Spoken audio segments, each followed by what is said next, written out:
Señores, continuamos nosotros con el desarrollo de este espacio. Miren, saludos a todos los que a partir de este momento se ponen en contacto con nosotros. Recuerden nuestra cuenta en YouTube, Miosotis Grullón es nuestra cuenta.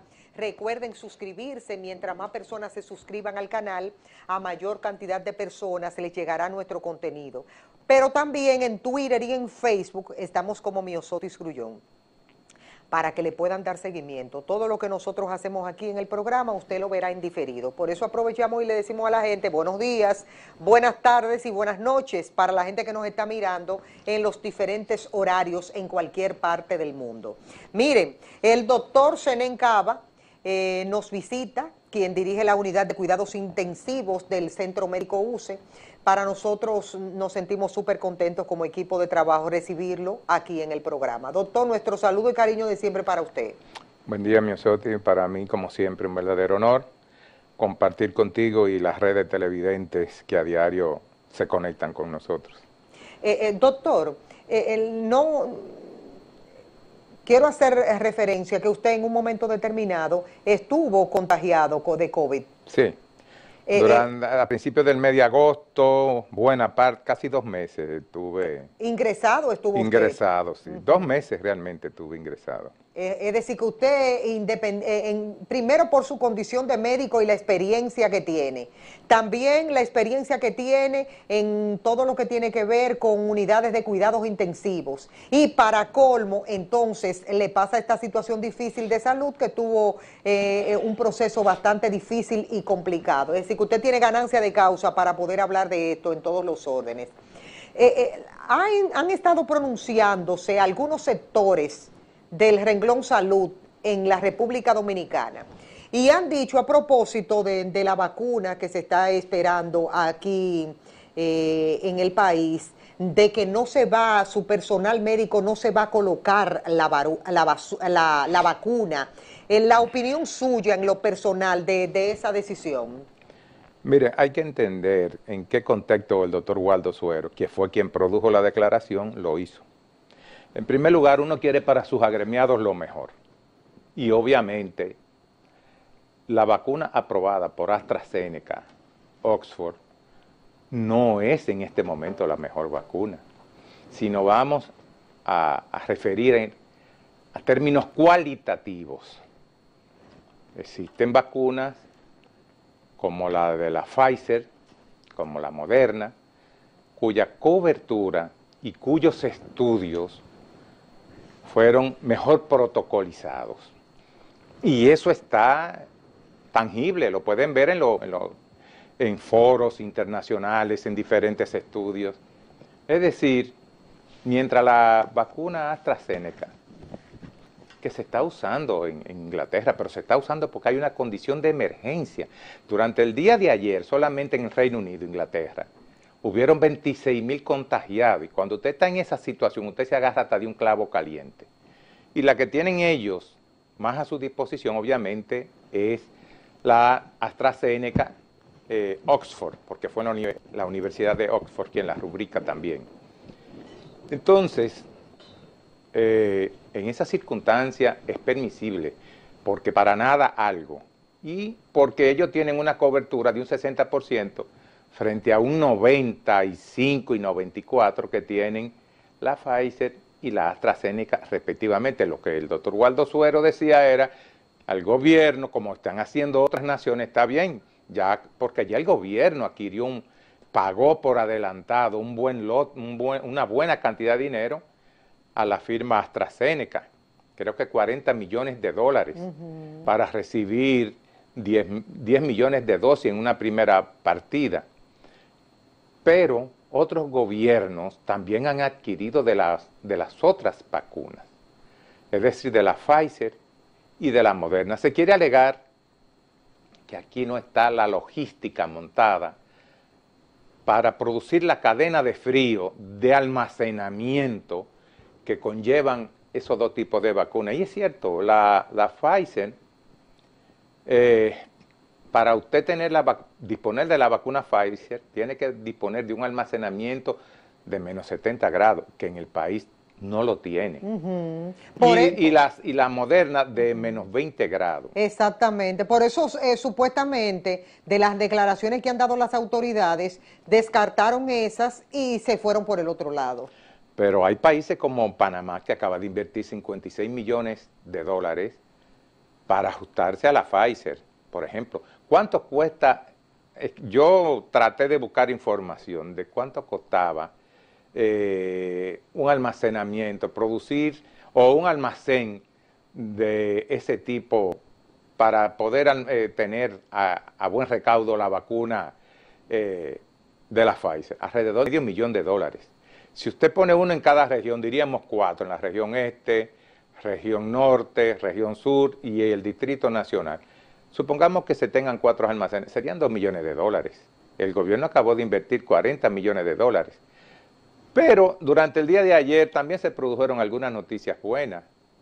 Por ejemplo, el gobierno dijo que está haciendo los esfuerzos por adquirir las otras vacunas, inclusive la rusa, que no es mala, la Sputnik, de los laboratorios o del Instituto Gamalaya en Rusia, Sí. en la Unión de República, en la Unión Rusa. Bueno, pues son noticias buenas, que el gobierno también compre de las otras vacunas.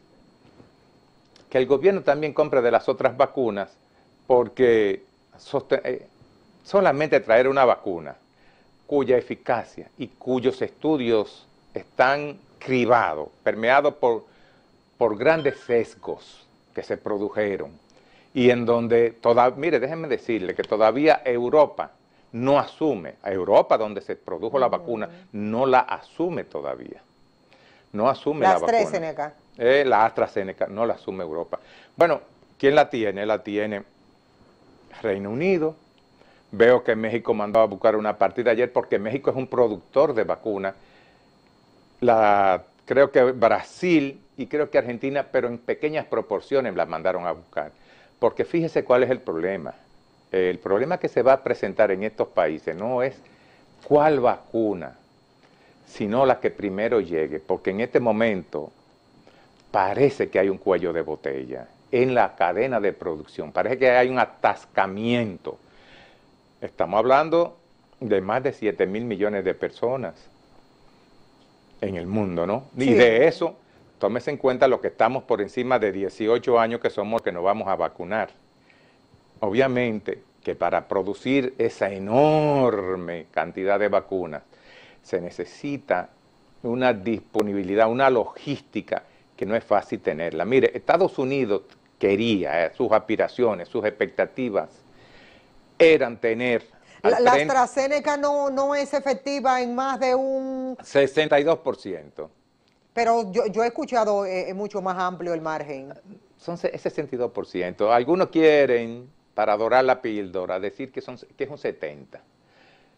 Bueno, en una condición de emergencia usted es preferible tener 62 o 70 que no tener nada.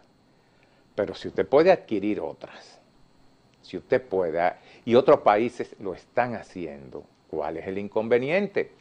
Yo pienso que ahí hay envuelto un problema político y un problema económico. Aquí quien hicieron la mayor inversión fue el sector privado y sabemos cómo el sector privado influye y manipula muchos medios de información, no todos, pero muchos.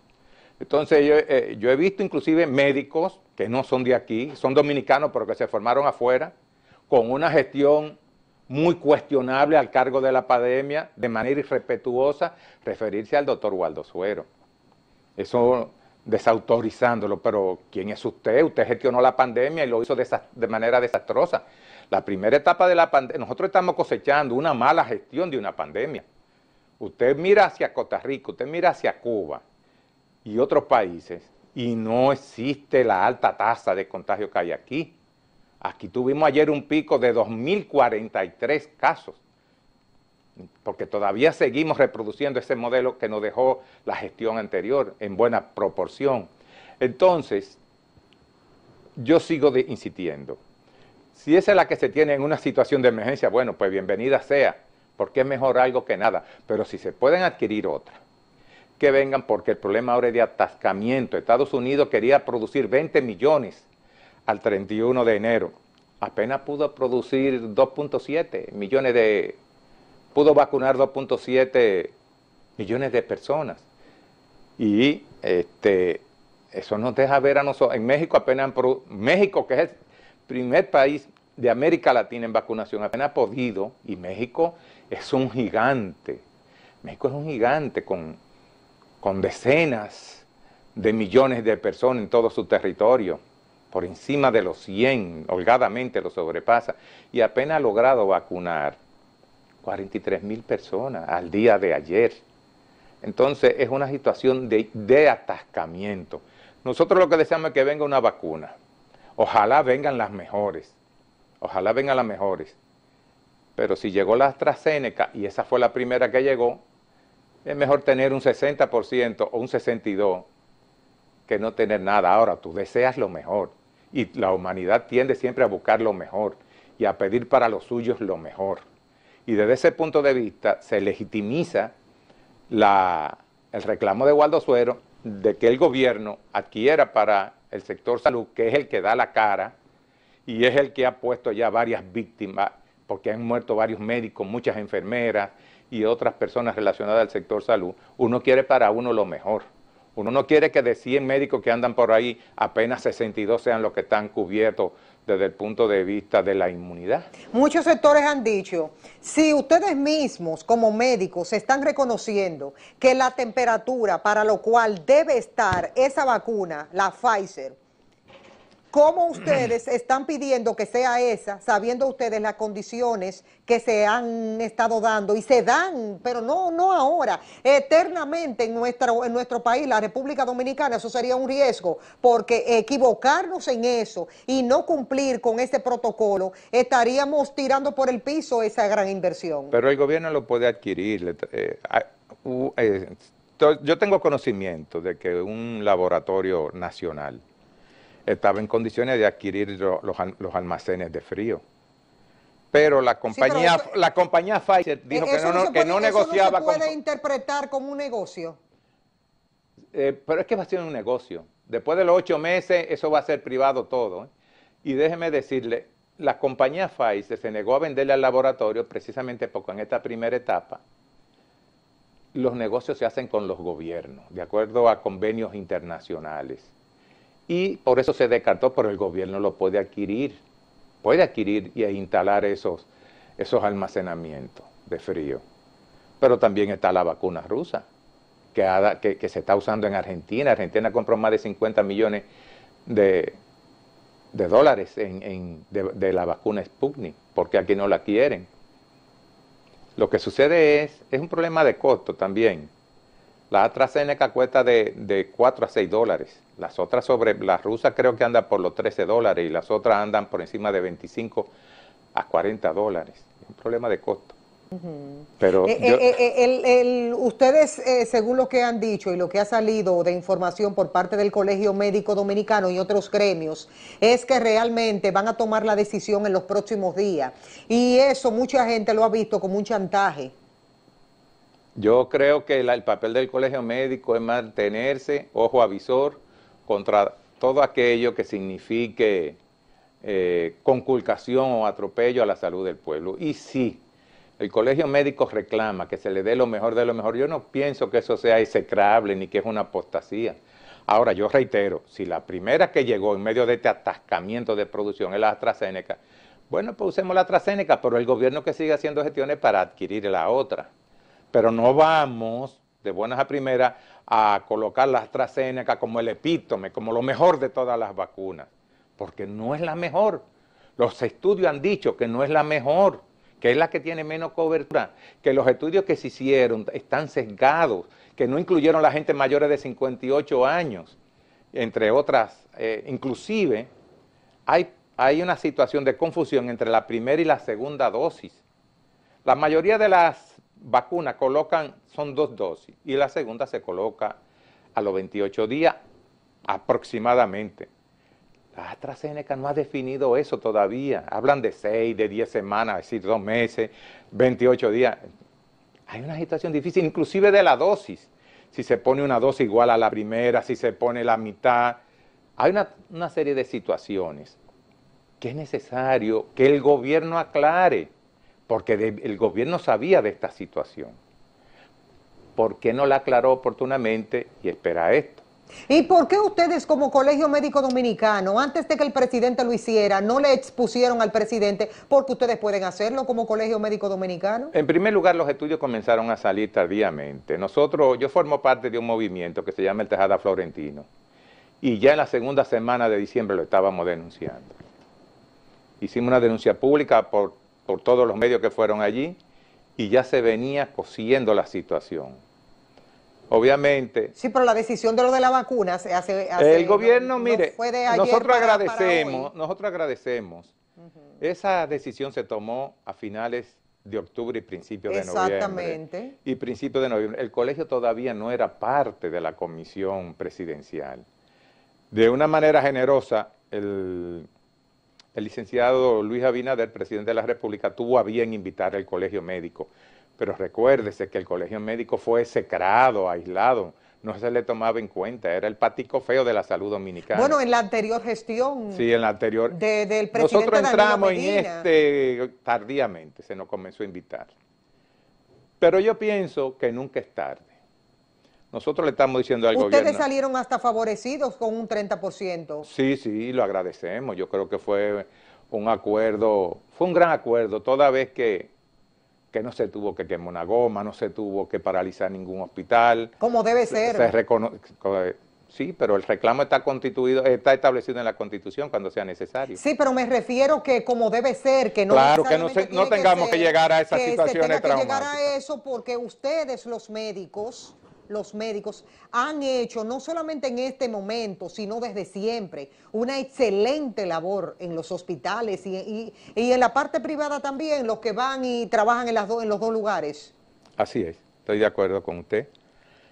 Yo pienso que no es necesario llegar a esas situaciones y que el camino de los acuerdos, de la avenencia, de la asunción de responsabilidades por las dos partes, siempre va a ser lo mejor a la confrontación.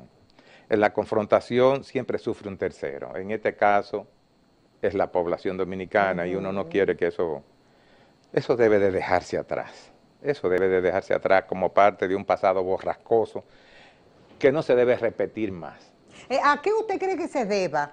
Que ok, perfecto, el Colegio Médico Dominicano, esta partecita para cerrar esa parte de la vacuna, porque tenemos muchos temas más que compartir con usted. ¿A qué se debe que otros gremios de enfermería, han dicho también y han salido como para aprovechar el momento y que no vamos a permitir el uso de que a nuestro personal médico se le vacune con eso y como una especie como de manipulación de esa iniciativa importante del gobierno dominicano? Yo vi las declaraciones del sector enfermería y es obvio que en sentido general, yo no creo que sea manipulación, yo creo que al gobierno le faltó dar las informaciones pertinentes de por qué, a pesar de lo que han establecido los estudios, él va a usar AstraZeneca. Si el gobierno hubiera sensibilizado a la población sobre eso, posiblemente no hubiéramos tenido ese tipo de reacción.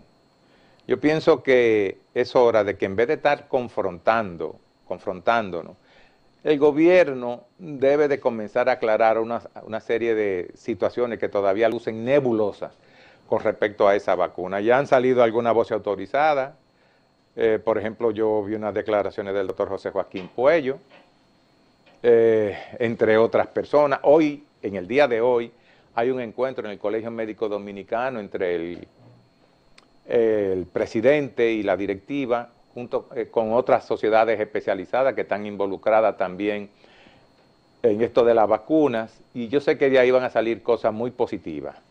Pienso que también de esas discusiones al gobierno se le harán algunas sugerencias, no solamente de que debe de aclarar los puntos, de por qué la quiere y de por qué va a insistir, que yo creo que es pertinente hacerlo. Y si no hay más vacunas, pues que venga la AstraZeneca, porque es mejor algo que nada. Pero el gobierno debe de explicar muchas cosas con respecto a eso. Y yo creo que por el camino del diálogo y de la concertación... ¿Cómo cuáles cosas? Que por qué sin haber estado listos los estudios la adquirió, porque no estaban listos. Los estudios sobre la eficacia y la eficiencia de esa vacuna, y yo creo que fue precipitada la decisión. Yéndonos un poquitito para la situación que están ocurriendo en algunos pueblos, por ejemplo, Santiago y Asua, los reportes que nosotros tenemos en lo personal son significativos en cuanto a lo que tiene que ver con los contagios del COVID. Sí, hay muchas causas, pero sobre todo la poca observancia de una población con una educación muy rudimentaria. La gente sale, sobre todo la juventud, sale a desafiar, nosotros los vimos en diferentes medios, en todas las clases sociales, porque no voy a hablar de los pobres ni de los marginados, los ricos también se dieron cita en lugares como Punta Cana, entre otros. Es decir, usted ve una población como desafiante, haciéndose el harakiri, como en una actitud de no me importa nada. La celebración de bodas en el toque de queda. No, de hecho aquí llegó el COVID, fue a través de bodas rimbombantes y suntuosas, de aquella famosa boda. De las clases altas, no fueron los pobres. Entonces, yo creo que es pertinente, pienso que las medidas, el gobierno se vio desbordado en este fin de año, las medidas que colocó fueron observadas pero a medias, buena parte de la población no le hizo caso, y entonces usted verá, porque todavía no es nada, Miosotis, todavía no es nada. Sí, ahora pero es que usted, falta. doctor, que dirige la unidad de cuidados intensivos del Centro Médico UCE, yo quiero que usted le diga a la gente, de las informaciones que usted tiene, que tiene el doctor Zenén Cava, ¿cómo están las unidades de cuidados intensivos en el sector privado? Bueno, a pesar de que en sentido general hay un 54, 55 de cama, en las grandes urbes, apenas bueno, por ejemplo, en el Centro Médico UCE estamos 100% ocupados desde hace varios días. Igualmente los centros más grandes de la capital, en el mejor de los casos podrán contar con una cama y a veces quizás con dos. Pero no ocurre, y también eso ocurre en Santiago. Santiago ha estado desbordado todos estos tiempos. Sí. Y las grandes urbes, Las Vegas, San Francisco de Macorís. Todo esto nosotros, el gran temor. Todo esto de Santiago y de Asua, me imagino, es por el comportamiento de la ciudadanía. No es así, porque es un virus muy contagioso. Es un virus muy contagioso. Y la gente no... Mire, yo, uno de esos días, yo fui a ver a un amigo mío, que es paciente mío. Yo lo fui a ver a Salinas, de Baní. Y desde la playa hasta San Cristóbal yo vi 4 personas con mascarillas. Con mascarillas. Después todo el mundo, ese trayecto desde allá, de Matanza, Sombrero, todos esos sitios, pasando por el trayecto hasta llegar a San Cristóbal, sin mascarilla, la gente tirada en medio de la calle. Igualmente aquí en la capital. Entonces, obviamente, eso va a tener sus consecuencias. Y la vamos a comenzar a ver a finales de esta semana y en las que vienen. El libre tránsito.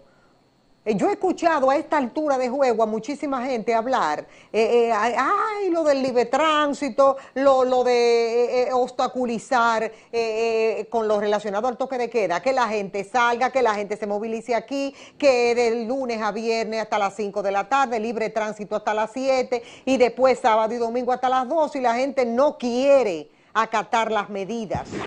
¿Qué usted opina usted en su condición de médico?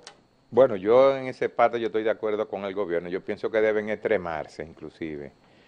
Porque como yo le decía, cuando yo oigo esos pronunciamientos, ¿cómo se ve que esas personas no han tenido un amigo cercano o un familiar, y ojalá no lo tengan, afectado por COVID?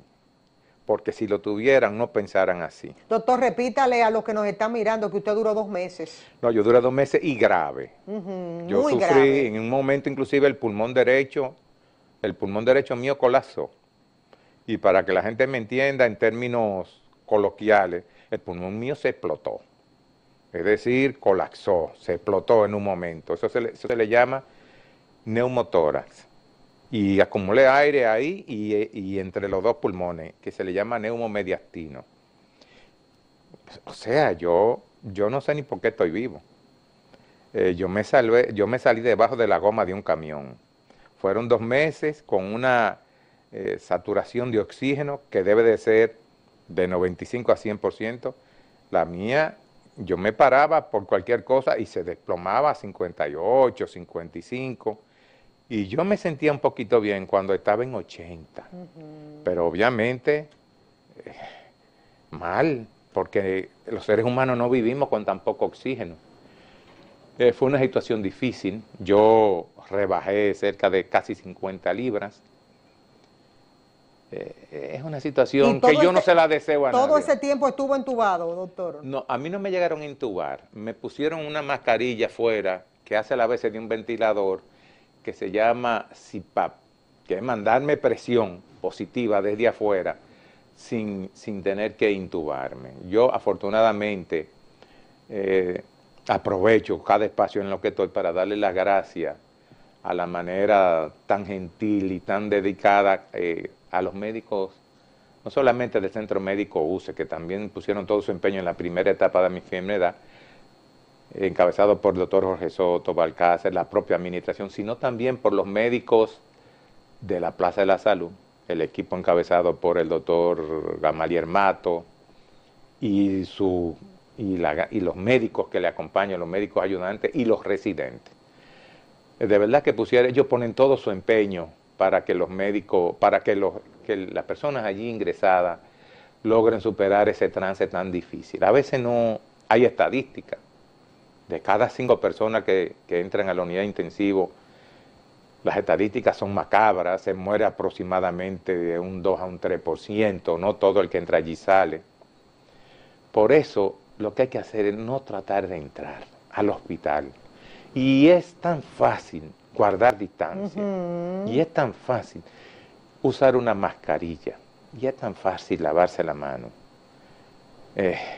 Lo difícil es cuando usted se interna allí, que usted sabe que entra en ese terreno cenagoso de si me voy a morir o si me voy a quedar. Bueno, doctor, yo voy a decir algo públicamente. En un momento determinado, bajo la gravedad que usted estuvo durante ese tiempo, llegó un momento en que a mí me informaron que ya prácticamente el doctor no pasa de hoy. Sí, fue así. Hubieron días así. Dicho por médicos. Sí. Él no pasa de hoy. Así que yo valoro en su justa dimensión que usted haya podido salir de ese proceso tan difícil, de ese trance, y todo en la vida tiene un propósito. Y usted tiene su propósito aquí en la vida, porque logró sobrepasar una gravedad de una enfermedad que pocos en el estado que usted se encontraba se escapan de eso. Y usted logró escaparse. Así es. Así es, yo quedé vivo. Yo pienso que lo más importante cuando usted sale de un trance de esta manera es reafirmar su condición de que lo que usted desea para usted, lo que usted disfruta y ama, debe ponerlo a disposición de otros. Doctor, ¿qué usted le dice a esa juventud que nosotros solamente hacemos abrir el celular y vemos fiesta clandestina? Por ejemplo, estamos aquí compartiendo ahora y usted, que no le quepa la menor duda, que ayer en toda la geografía nacional realizó esa juventud muchísimas fiestas clandestinas, sin importarle absolutamente nada. Miren, señores, el problema a veces no son ni los jóvenes, ustedes los jóvenes, porque en ustedes, en la mayoría de los casos, no en todos, porque he conocido de jóvenes que han muerto. Yo conocí de un jovencito en el Centro Médico UCE que murió de un infarto, 32 años. Pero los jóvenes, en sentido general, forman parte de ese 80%, 70%, que no le pasa nada. Pero ¿qué acontece? Que cuando usted va a su casa, está su mamá, está su tía, o su abuelo, o su papá. Y entonces usted va y le lleva el virus, y en ello la enfermedad no es tan generosa como es en ustedes. Porque sucede que en las personas mayores de edad, porque tienen otras enfermedades también acompañantes, diabetes, presión arterial, asma, cualquier otra enfermedad en las personas mayores, sucede que ese virus que usted le lleva los afecta a ellos. Y usted que vivió esa vida loca en la calle, y le lleva ese virus a ellos, luego va a llorar. Va a llorar ante lo irremediable, porque usted, sin darse cuenta, le transmitió el virus a sus familiares más cercanos. Cuando sabe, porque se le ha dicho hasta la saciedad desde hace casi ya 9 meses, que deben de guardar determinado comportamiento, que deben de guardar distancia, que deben, además de guardar distancia, mantenerse con la mascarilla puesta, porque ¿qué va a pasar si los hospitales colapsan? ¿Dónde van a ir sus familiares? ¿Dónde va a ir usted? A la hora que todo esté lleno, como aconteció en Italia, como aconteció en Alemania, como está casi aconteciendo en Francia e Inglaterra en estos momentos, como aconteció ayer en California. Ayer colapsaron. Le digo una cosa, Miosotti, ayer se dio instrucción en California de que los pacientes graves ya no sean llevados a los hospitales. Está tan colapsado el sistema de salud de allí que los pacientes graves ya se van a quedar en su casa esperando la muerte. Porque no lo van a transportar. Van a transportar los pacientes que tengan posibilidades de enfrentar la enfermedad. Si aquí no guardamos un comportamiento adecuado, asertivo, vamos a llegar a eso, vamos a llegar a esos extremos. Doctor, ¿es adecuado ese roce que se está dando con mucha frecuencia, muchos problemas entre miembros de la Policía Nacional y de otros organismos castrenses del país con la ciudadanía? Cuando interviene la policía, ahora que se cerraron a mí me da mucha pena los parques y las cosas. Me da mucha pena por parte de los policías. Inclusive yo he visto localidades donde le han caído a pedradas. Sí. Yo he tenido informes de policías que han muerto, afectados de COVID, otros se han enfermado. De verdad que a mí lo que me produce es mucha pena por parte de esta población inconsciente, porque la policía lo que está tratando de hacer es que la gente se vaya a su casa y se resguarde, que guarde distancia, pero la gente lo ve como un enemigo, como un enemigo. Ahora llegó a embromar la paciencia. Así mismo. Realmente es otra palabra lo que yo uso. Sí, pero como tú en televisión. Y a mí me da una pena profunda, porque entonces estos policías en la brega, por reducirlo al orden, lo montan en la guagua, se ponen en contacto. Se ponen en contacto. Ese policía va a llegar a su casa, va a llevar el virus a su casa, a lo mejor vive con su papá, que es un viejito, o con su mamá, y los enferma. Esta situación definitivamente no puede seguir. Y uno hace un llamado, a veces uno es voz que clama en el desierto, pero uno no debe descansarse. Porque si seguimos así, la tendencia va a ser al colapso de un sistema de salud precario y malo como es el nuestro. Va a colapsar más temprano que tarde si no temperamos a esos llamados que se hacen desde las diferentes instancias, medios de comunicación y del propio gobierno. Me choca mucho también la situación grave que está pasando, que cuando se dan esos eventos en la calle, mucha gente se preocupa ahí con la grabación y de grabar el video para subirlo a las redes sociales. Increíble. Eso relaja algo tan serio de que está pasando. Miren, esta posmodernidad, a uno le da pena cómo cosas tan útiles como los celulares inteligentes, que pueden ser usados para tantas cosas, la población... porque eso acontece en las poblaciones con bajos niveles de educación. La teatralidad. A veces el tipo se está muriendo en el suelo y tú ves la gente que lo que están es grabando de cómo se produce, cómo acontece esa muerte, lo teatral, lo dramático, para ellos subirlo en el momento. En el momento, para que se vea. Eso es un proceso de deshumanización. Bueno, yo puedo dar fe y testimonio porque ayer, lamentablemente, un joven perdió la vida en la avenida Luperón, que fue atropellado. Bueno, el joven perdió la vida, andaba en una motocicleta y yo vi cómo muchos jóvenes se paraban a grabar el evento y yo tenía los pelos de punta porque yo dije, pero como que no es el momento para usted sacar un aparato celular para grabar una persona que está ahí tirada, que tiene familia, que tiene mamá, que tiene papá, que tiene hermanos, y usted hacer eso, no sé, pero como que nos hemos como deshumanizado. Al principio de la pandemia se pensaba, nosotros los románticos, pensábamos que esto iba a dejar como lección, como una lección, que la humanidad, y valga la redundancia, se humanizara más. Que el mundo comenzó a marchar mejor, se limpiaron los cielos, la capa de ozono creció, y uno dijo, vaya, parece que la humanidad se va a ver en sus propias miserias y va a cambiar.